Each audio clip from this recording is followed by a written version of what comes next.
Hello, this is Dr. Flight, and this is a lecture that's focused on brand strategies and different branding ideas that we can use to communicate our product and our firm, and different ways that we can use brands to effectively do so. I want you to think about Starbucks and a progression of their logo over a period of time. From 1971, their logo has the iconic mermaid with coffee, tea, and spices. 1987, we have a color change, and Starbucks coffee is the name. The mermaid is updated and more clearly described, but we have black and green now in the color scheme. 1992, again, another update, focusing in more on the mermaid image, but again, fairly straightforward. And then 2011, we lose the Starbucks coffee. And why would we do that? Why would they want to do that? Well, one of the ideas of creating a name, creating a logo, is that it should stand the test of time. It should communicate some type of an image or a feeling or an association, but it should also be able to be flexible to represent the company and be used in other formats if needed. And so if we stayed with Starbucks coffee, it might be difficult for Starbucks to expand into other beverage lines, for instance, or other product lines. By eliminating the Starbucks coffee, around the outside, on the actual logo, the logo can then be used for lots of different products. Yet the name, if developed well enough, can certainly be used over and over and over again. So that would be the idea going forward, of thinking about how you manage a brand and how you manage your image and your logo. That's something to think about and develop some strategy around. Now, if you want to use your brand name and use it in multiple contexts or multiple brand categories, we often think of this as an umbrella branding strategy. So a lot of companies do this, where we'll use one name, but it'll represent a lot of different products. So Kellogg's, for instance, in its cereal area or area of business, in its cereals, will often use Kellogg's as something that it carries over all of its different branded cereals. Kraft macaroni and cheese, Kraft mayonnaise, Kraft dressings, so on and so forth. Subsequently, when we create an umbrella strategy, we take products that we're introducing, that are new.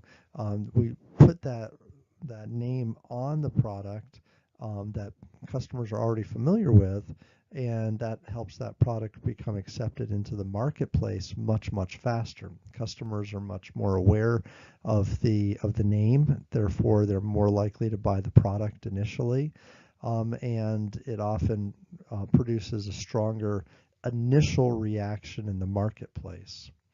Here's another example of Honda using its Honda name across many different product lines. They have products in a lot of different categories. They also have some private label products as well, but you think about Honda motorcycles, Honda scooters, Honda generators, Honda automobiles. The Honda name is used across many different product categories, and so every time they introduce a new product, the customer would have that name recognition and be fairly familiar with that and feel comfortable comfortable with that. The other approach, the opposite approach of an umbrella strategy would be an individual branding strategy, or sometimes called a house of cards approach. So Procter and Gamble, for instance, will often use a number of different names for their products, even products that are in the same product class. So detergents, for instance, for Procter and Gamble, or cleaning products, they have Mr. Clean and Bold and Tide. Those are all different brands with products associated with them, all for cleaning, things. So P&G does this. Clorox is a good example of a company that will use multiple names across multiple product lines. So Clorox is a bleach product. They're also cleaning agents. But 409 and SOS, made by Clorox, you may not associate that name directly. Clorox also, though, the company also owns Burt's Bees lip balm and chapped lip, lotion and things like that. Hidden Valley, which is the salad dressing, and KC Masterpiece barbecue sauce. You certainly wouldn't want to buy Clorox barbecue sauce or Clorox Burt's Bees, Clorox lip balm. It just wouldn't be something that Clorox would want to do from a naming perspective. So for them, not having that carryover or the halo effect that name would have in contradictory product classes is something that they want to be able to maintain.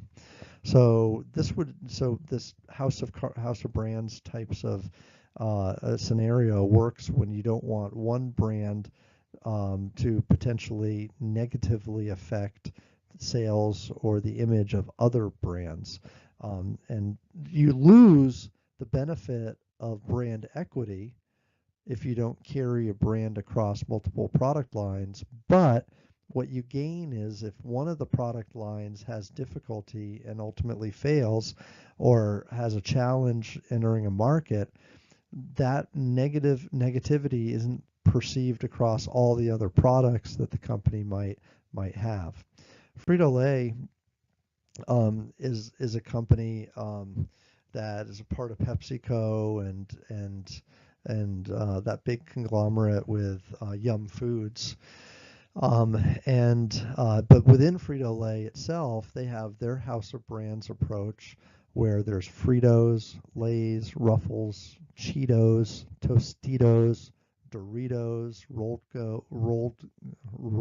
gold pretzels, and so forth.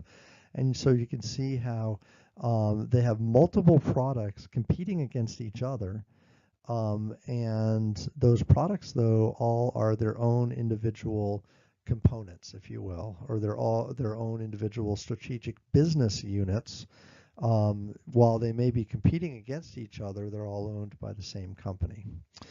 So those are two very, very common the umbrella branding strategy and the house of cards approach. So those are common methods that we see companies use. Other strategies associated with branding would certainly include extending a brand. So what we want to do is we want to offer a product that may be similar to our product that we offer now, only it might be a newer version, or it might have new features or something along those lines. But we certainly want to continue to use the name of the product that we've already established. So we want to continue to extend a product line, for instance. We may also offer a new related product, maybe one that would be complementary to the products that we already offer, and apply it to that as well. So we may have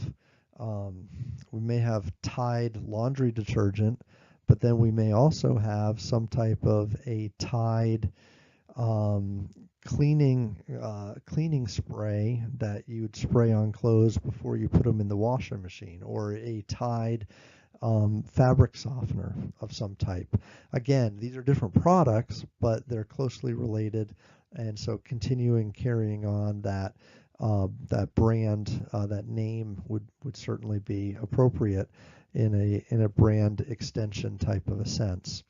When we think about doing brand extensions, or brand lines in particular, a lot of times we draw something called a product array, and the product array has two dimensions. It has vertical, which would be up and down brand extensions, where we have continued products that would all fall within a brand category. And then we have horizontal brand extensions, which would go sideways. And in this case, we have casual cuisine, for instance, which downward here would be a brand extension if we continue to add products under the casual cuisine item. But then we also have like spa cuisine, cafe cuisine, comfort cuisine, and dinner time cuisine. These are all extensions of the cuisine name and brand.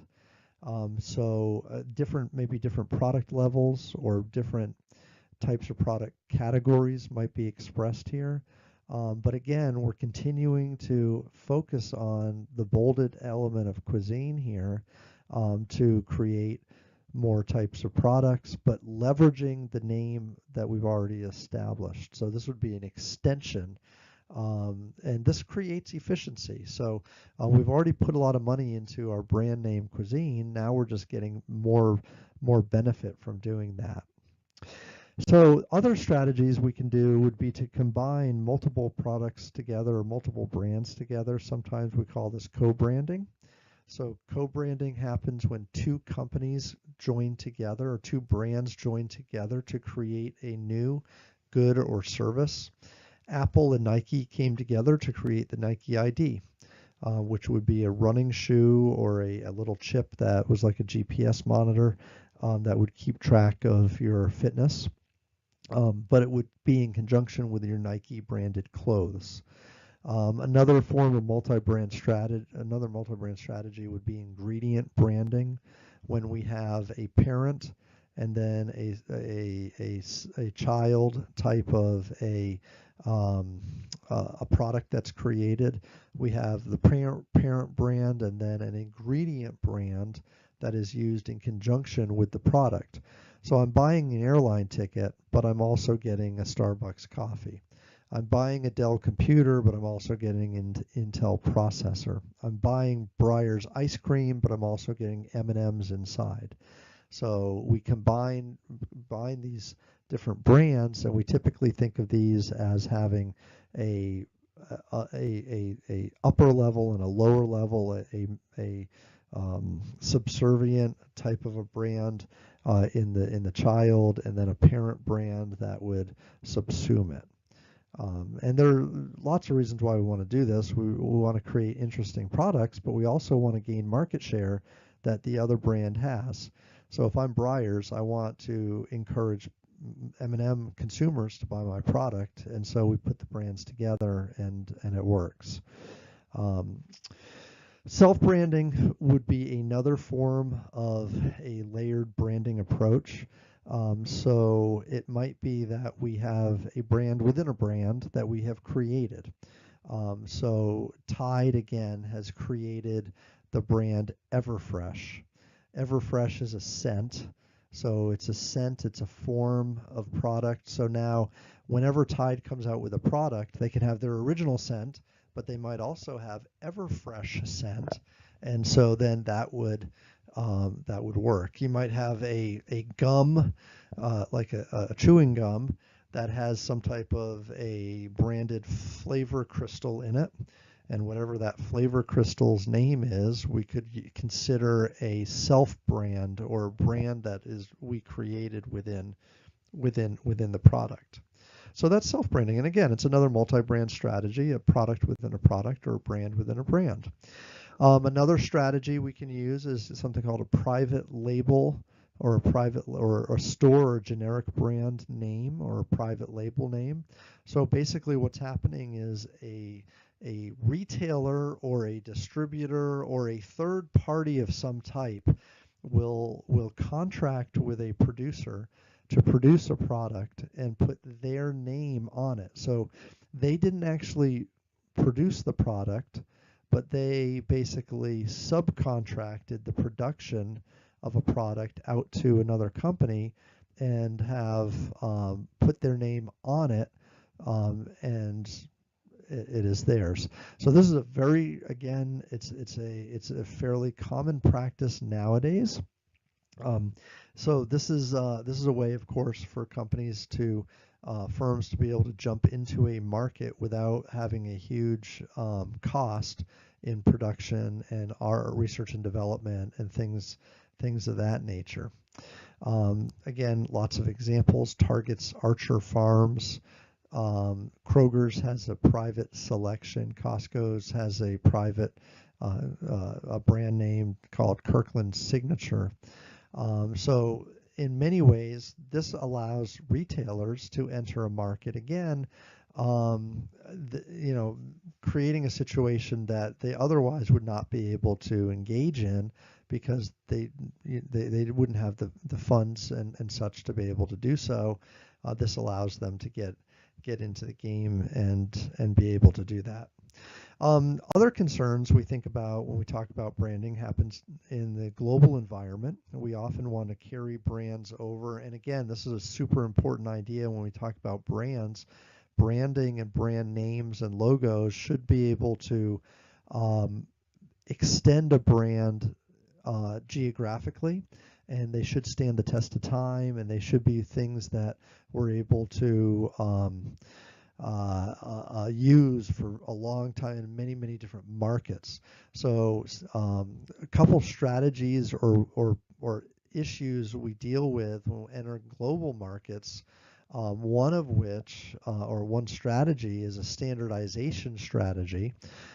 So here the goal is to keep your name similar or the same, using the same brand name in multiple markets simultaneously. So this would be a case where you do not change your brand name, but you keep it the same. And what you try to do is leverage your brand across many different environments simultaneously. Another option would be to adapt the positioning of your product so that when you go into a different market, the product is positioned in a different way based on what the market needs. So in one market, they might need a simple basic product to solve a simple basic need. In another market, that same product may represent something entirely different. Like in another market, they might be more technically advanced, and they might require more advanced features and so on. So there's sometimes an adaptation that takes place in the positioning, and therefore the product means a different thing to people in different cultures based on how that positioning was created. So another adaptation focus is an adaptation of brand. We had adaptation of positioning, but we also have adaptations of brands.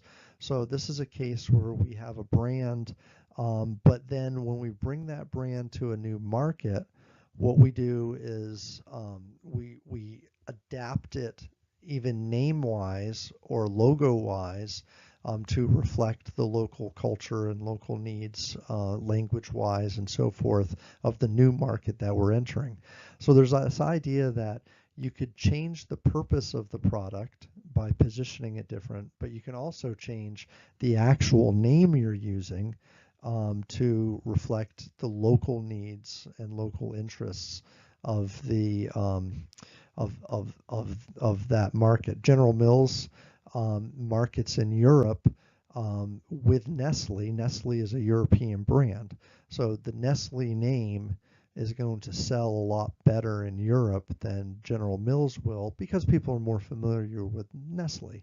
And so that makes sense that they would partner. Plus, Nestle has a better distribution system in Europe, one that General Mills would take a long time to have to adapt and develop and all of that. So for other reasons, it makes a lot of sense to have a joint venture in this particular case, but it requires some form of adaptation of actual name and image and branding techniques. Glocalization is another term we can kind of throw in here, where it's a concept of manufacturing globally or sourcing globally, maybe manufacturing and using economies of scales in production that makes sense in other geographic locations, but then selling to a different local market and adapting the product's brand to that local market. So glocalization is a term that could be used in that sense. Unilever provides us with a great example of how they do all different kinds of approaches from an international perspective. They use a lot of different names as a house of brands approach would suggest, but then in some cases they use similar names. So Lipton is a name that's used worldwide. Bertolli, Knorr, Dove, Vaseline, those are all worldwide names that are standardized everywhere.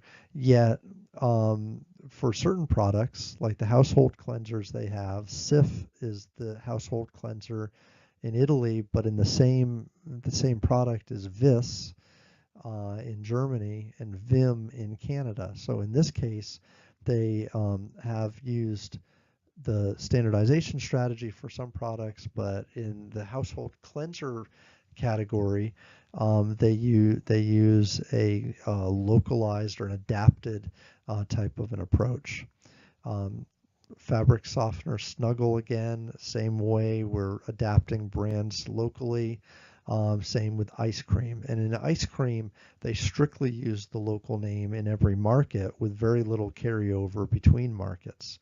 So there's an example of how flexibility is certainly an important notion in terms of how we brand and especially in a global environment. The very last thing I want to spend just a second saying something about would be brand communities. So brand communities are groups of people who form an identity with a brand, and they are groups of people that have something in common as it relates to the brands that they like. They like to talk about these brands. They like to interact with these brands. And so as marketers, one of our goals is in our branding strategy to incorporate a community sense where when you become a member of my brand, you're also becoming a member of a group of other consumers who share an interest as you do in this particular product. So brand communities are vitally important nowadays, and more can be talked about those. It is a form of strategy that's now associated very much with social media and social media marketing and such.